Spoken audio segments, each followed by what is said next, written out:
Одного ранку, ще на світанку, земля здригнулась і враз закипіла наша кров, ракети з неба, колони танків і заривів старий Дніпро. Ракети з неба, колони танків і заривів старий Дніпро. Ніхто не думав, ніхто не бачив, яка насправді бува українська лють, катів проклятих, безжально мочим тих, що на нашу землю пруть. Катів проклятих, безжально мочим тих, що на нашу землю пруть.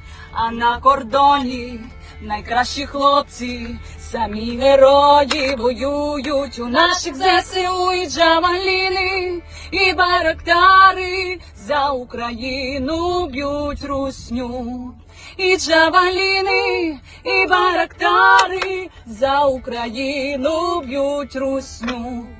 А наші люди, а українці проти русні об'єднали вже цілий світ, і скоро зовсім русні не буде, а буде мир на всій землі.